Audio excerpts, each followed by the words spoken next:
Hi all, this is Anjali and welcome to my channel. आज हम आपको project देने वाले हैं which is based on the topic of electricity bill management. हम यहाँ पर एक प्रोजेक्ट क्रिएट कर रहे हैं जिसमें आपका फ्रंट एंड है पाइथन, मतलब जो कोडिंग है वो पाइथन में है और बैक एंड में हमने MySQL का यूज किया है. Your database is stored in MySQL. We are connecting Python with MySQL using mysql.connect. सो ये कोड आपको मैं बताती हूँ आप डाउनलोड कहाँ से करेंगे, बट पहले हम समझते हैं कि इस प्रोजेक्ट में हम कर क्या रहे हैं. ये बहुत बेसिक सा प्रोजेक्ट है स्पेसिफिकली स्कूल लेवल के लिए for 12th CS and IP students जिनके पास पाइथन और MySQL सिलेबस में होता है. और ये प्रोजेक्ट आपको क्या प्रोवाइड कर रहा है कि हम किस तरह से यूजर्स के इलेक्ट्रिसिटी बिल को कैलकुलेट कर सकते हैं. मैं आपको रन करके दिखाती हूँ कि एग्जैक्टली ये क्या काम करेगा, but you can see this code. This is the whole code which you write to create this project. तो ये आपका सारा कोड है जिसकी हेल्प से हमने इसको बनाया है. एक बार देख लेते हैं कि इसमें हो क्या रहा है. तो जब आप इसे एग्जीक्यूट करते हैं तो वो सबसे पहले आपसे पूछता है लॉगिन के लिए यूजर नेम एंड पासवर्ड. ठीक है, मैं यहाँ पर यूजर नेम और पासवर्ड एंटर करूंगी. ये यूजर नेम और पासवर्ड जब हम अपना इंस्टॉल करेंगे सॉफ्टवेयर उस टाइम पे हमने पहले से दिए हुए हैं. आई शो यू कि आप कहाँ से चेंज कर सकते हो उनको. और वही जो डेटाबेस में स्टोर्ड है उससे अगर मेरा पासवर्ड मैच होगा तो एक्सेस ग्रांट होगा. और अगर मैंने कोई ऐसा यूजर नेम और पासवर्ड एंटर किया जो डेटाबेस में नहीं है तो वो मुझे सॉफ्टवेयर को यूज नहीं करने देगा. राइट, अब हमने हमने यहाँ पर ऑप्शंस यूज की हैं. ये कैरेक्टर यूजर इंटरफेस बेस्ड है, मतलब इसमें ग्राफिकल कुछ नहीं है, सिंपल टेक्स्ट बेस्ड आपके पास ऑप्शंस आएंगे. You have to choose the options and work on it. 12th के लेवल के लिए इतना प्रोजेक्ट सफिशिएंट होता है. यहाँ पर आपके पास पूछा जा रहा है एड, आपका क्या ऑप्शन करना चाहते हो. Like I want to see first of all कि कस्टमर्स हैं कौन. तो मैंने ऑप्शन 3 प्रेस की, show all customers. You can see कि कस्टमर्स का डेटा यहाँ पे आ रहा है, उनका आईडी, नाम, email, phone and the meter number is coming. You want to add one more customer, तो आप ऑप्शन 1 प्रेस कर सकते हो. आप उसका कस्टमर आईडी एंटर करोगे, आप उसका नाम एंटर करोगे, you can enter some phone number, right. Then you can, अच्छा मैंने फोन नंबर को एड्रेस में एंटर कर दिया. यहाँ पर कोई चेक नहीं लगा हुआ है क्योंकि हमने जो एड्रेस है वो क्या लिया हुआ है, टेक्स्ट.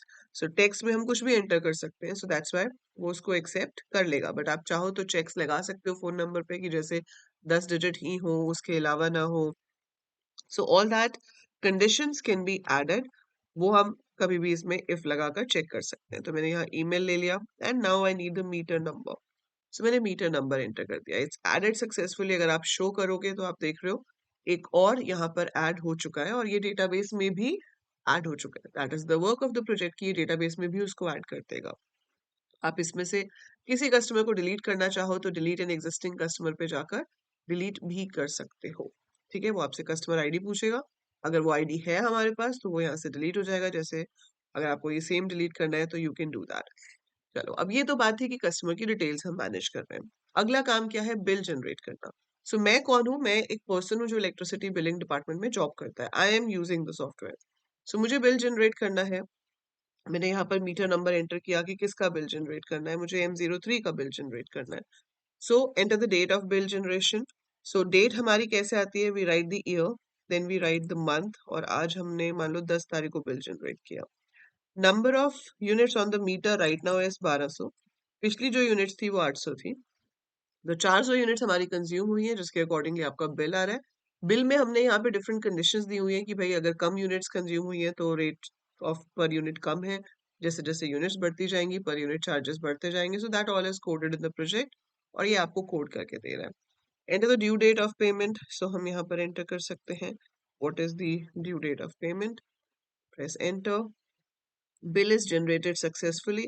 आप और बिल जनरेट करना चाहते हो और बिल जनरेट कर सकते हो. You can generate as many bills as you want. Let's say the meter number is M03. If I do for the same, M03, enter the date of bill generation. मान लेते हैं कि हम next month का bill generate कर रहे हैं. Date of bill generation is this. Current unit is now 1600 और ये थी 1200. आपका बिल फिर से सेम उतना ही आया है एंड इसका जो पेमेंट है वो हमें यहाँ तक चाहिए. हमने ये भी ऐड कर दिया. Now you want to show all unpaid bills. अगर आप 6 पे जाते हो तो आपको सारे अनपेड बिल्स दिखा देगा कौन कौन से हैं. ठीक है, अब मैं उस जगह पर हूँ जहाँ पर ऑफिस है. Somebody comes and wants to pay their bill. तो वो अपना बिल पे करना चाहता है, तो मुझे मार्क करना पड़ेगा उस बिल को कि वो पेड है। तो मैंने ऑप्शन 5 सिलेक्ट की, मीटर नंबर डाला कि किस मीटर नंबर का बिल पे हो रहा है। तो मैंने M03 दिखा, तो उसने मुझे दिखा दिया कि भाई M03 के 2 बिल हैं जो अभी तक पे नहीं हुए हैं, राइट? अब इसमें से आप कौन सी डेट का बिल पे करना चाहते हो वो आप चूज़ कर सकते हो। आप पेमेंट रिसीव कर रहे हो इसकी, तो आपने इसकी पेमेंट रिसीव की, कैसे की, कैश, कार्ड, चेक, तो वो आप चूज़ कर सकते हो। So that transaction is complete. अब अगर मैं 6 पे जाऊँगी, तो आप देखोगे सिर्फ एक ही बिल रह गया है। वो जो अब बिल था वो पे हो चुका है, ठीक है? सो ये सारे काम आपका ये सॉफ्टवेयर कर रहा है। और ये कैसे कर रहा है? इसके अंदर ये मेन्यू बनाने के लिए हमने ये लूप लगाया है कि अगर लॉगिन सक्सेसफुल है, तो जब तक ये लूप चलता रहे, इनफाइनाइट लूप है व्हाइल ट्रू। ये ऑपरेशंस हम दे रहे हैं, यूजर से चॉइस पूछ रहे हैं। अगर चॉइस 1 है, तो we are calling add customer function. अगर 2 है, तो डिलीट कस्टमर को कॉल कर रहे हो।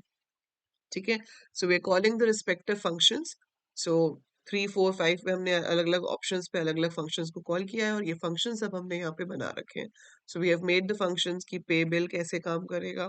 उसमें से पहले हम डेटा फेच करके दिखा रहे हैं कि ये बिल अनपेड है।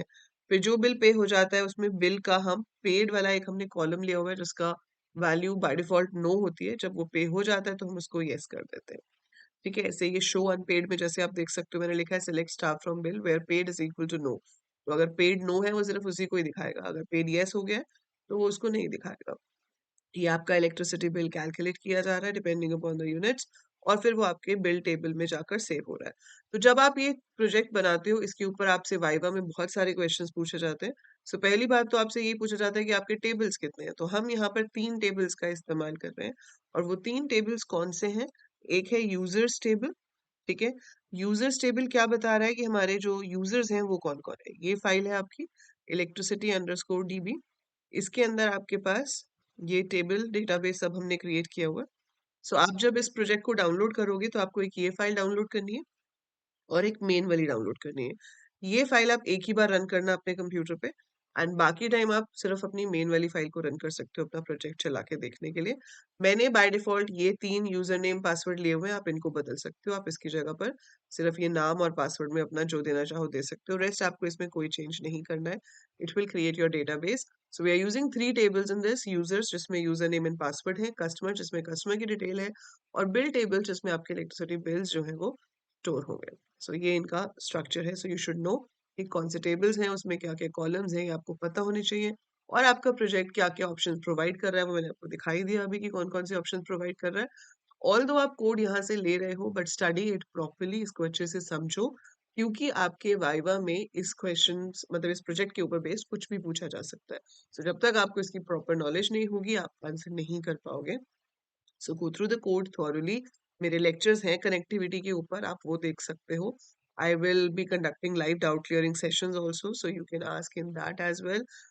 ऐप के ऊपर भी फ्री क्लासेस होती रहती हैं, ऐप के ऊपर क्रैश कोर्स भी है।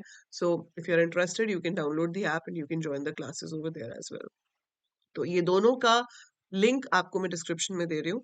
तो गिटहब का लिंक है, आपको सिर्फ उस लिंक पे क्लिक करना है, वहाँ पे कोड आपके सामने आ जाएगा, कॉपी पेस्ट करो एंड एग्जीक्यूट करो। मेक श्योर आपके सिस्टम में पाइथन होनी चाहिए, ऑब्वियसली पाइथन का प्रोग्राम रन कर रहे हो। माई होना चाहिए और माई कनेक्टर इंस्टॉल्ड होना चाहिए। तो अगर माई कनेक्टर इंस्टॉल्ड नहीं है तो काम नहीं करेगा, उसके लिए आपको कमांड प्रॉम्प्ट में जाकर लिखना है पिप इंस्टॉल, PIP, पिप install mysql hyphen connector hyphen Python. वो मैंने बताया हुआ है आपको कनेक्शन की वीडियोस में कि कैसे इंस्टॉल होता है। There is a video for that as well, so you can just go and check, right? So that is it about this project. So this was electricity management system. ऐसे ही और बहुत सारे प्रोजेक्ट्स आप बना सकते हो। I will be uploading the content for different type of projects and you already have many projects on the channel, so search for your topic and more topics I'll be uploading, so you can write in comments कि आपको कौन सा topic मिला है और आप किस topic पे प्रोजेक्ट देखना चाहते हो next. So write that in comments below and I will try to upload that as soon as possible. इसको तो कोड मिल जाएगा, बाकी आपको इसकी एक प्रोजेक्ट फाइल है जो सबमिट करनी होती है, उसके अंदर आपको acknowledgement, preface and basic system है। वो एक सैम्पल फाइल का लिंक भी मैं आपको डिस्क्रिप्शन में दे देती हूँ सो दैट आप वहां से आइडिया ले सकते हो कि फाइल में क्या क्या लगेगा। So that's it for this video. I'll see you soon in the next one. Till then, take very good care of yourself. Bye for now.